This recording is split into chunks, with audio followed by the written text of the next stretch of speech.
Alright, what's up? Welcome back to the vlog. We're just going to jump into it like we always do.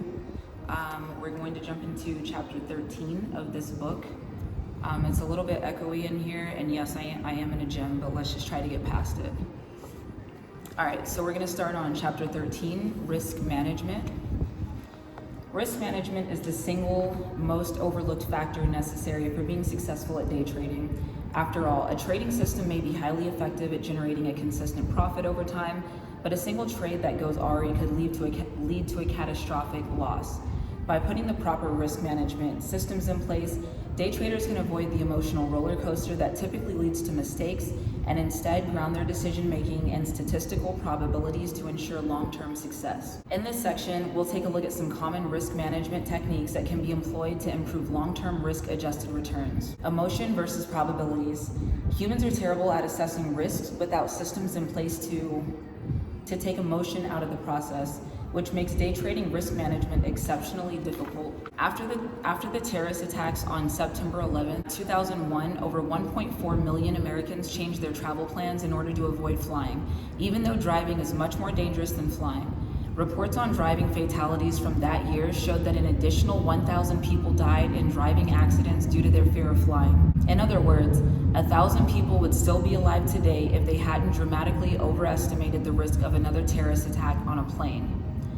The reason that humans tend to mischaracterize risks related to the way humanity evolved over millions of years, or the reason that humans tend to mischaracterize risks relates to the way humanity evolved over millions of years. While spiders and snakes generate an innate threat response, even in newborn babies, people don't hesitate to speed in automobiles despite the far greater risk of death, simply because the brain hasn't evolved to generate the correct response. Again, the inability to correctly characterize risk leads to adverse outcomes. These same dynamics come into play when trading, since human brains aren't designed to estimate these kinds of numerical risks. Day trading considerations. Day traders must constantly divorce their emotion-based beliefs about risk from the actual statistical probabilities in order to gain a clear picture of what's happening and avoid many of the common trading pitfalls. It may be easy to identify and avoid these sentiments at first, but trading is a fast-paced and high-stress environment that inhibits one's ability to think correctly, often forcing the brain to rely on emotion to make snap decisions. Suppose that a day trader has experienced 2 big wins over the last couple of days. Recency bias may lead the trader to assume that his trading system has been performing exceptionally well, even if its long-term performance has been miserable. With only the latest data in mind, the trader may decide to increase their leverage with the risk that they subsequently amplify their losses as the trading system regresses to the mean. These types of mistakes could be avoided if the trader looked objectively at their long-term performance instead of relying on their emotional gut feeling that only focuses on the most recent performance. Some common emotional biases are confirmation bias, the tendency for day traders to put more weight on third-party research that supports their own beliefs rather than looking at things objectively. By doing so, traders may be basing their decisions on faulty information.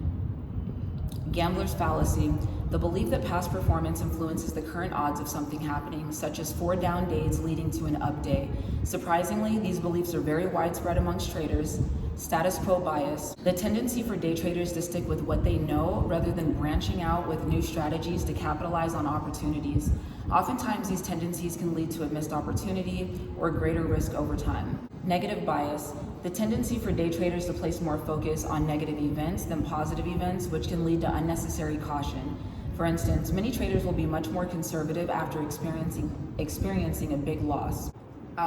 Overconfidence bias, the tendency for day traders to overestimate their own abilities relative to the market. If traders are not careful, their overconfidence can lead to problems down the road, such as overtrading or even risk-taking.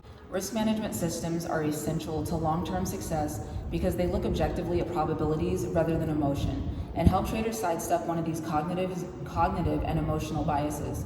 These systems can be developed and implemented in a number of different ways, but at their core, they are designed to remove human decision-making from the trading process, especially at times when humans are prone to making emotionally charged trading decisions. For example, a day trader's risk management system may automatically calculate position sizes for each trade, based on the stock's volatility or other characteristics in order to prevent overconfidence from generating oversized positions.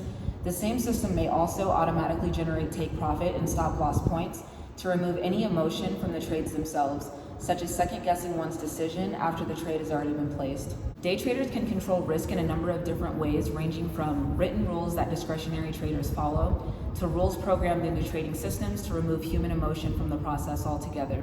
Either way, these measures are designed to eliminate decision-making at the moment of a trade when emotions are running high, and instead focus on making decisions during off hours when cooler heads prevail.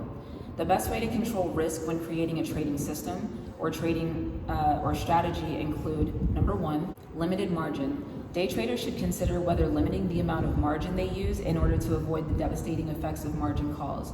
While some margin is required in order to leverage trades and profit from small price movements, it's important to balance these considerations with the risks associated with borrowing. Extensive testing. Trading systems and strategies should be extensively tested using both backtesting techniques and paper trading in order to evaluate risk-reward characteristics to a high degree of certainty. In particular, the average and maximum drawdowns are important characteristics to know and track over time. Solid requirements. Trading systems should be required to meet certain criteria when backtested and evaluated. For instance, the system should have a win-loss ratio in excess of 50%. An average win, for instance, the system should have a win-loss ratio in excess of 50%. An average win that's higher than the average loss, and a maximum drawdown that's unlikely to trigger a margin call or financial distress. The following are the most common ways to control risk when placing trades. Stop loss orders. Stop loss orders are designed to limit risk by establishing a maximum or expected loss for a given trade. Although they are essential for controlling risk, day traders must be careful to place them far enough outside of normal trading ranges to avoid triggering them accidentally and being stopped out of a trade.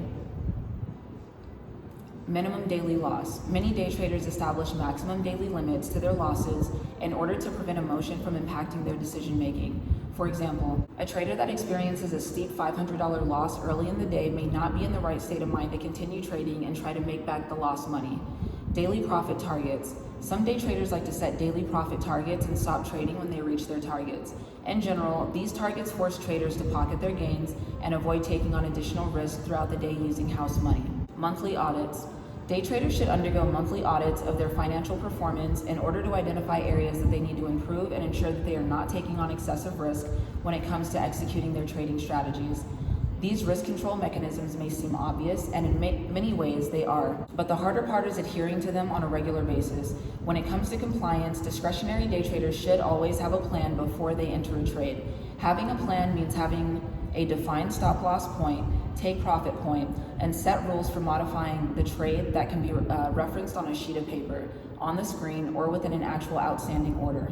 For systematic day traders, compliance is a bit easier since they can simply program rules into a trading system that make the decisions for them or place trades on their behalf.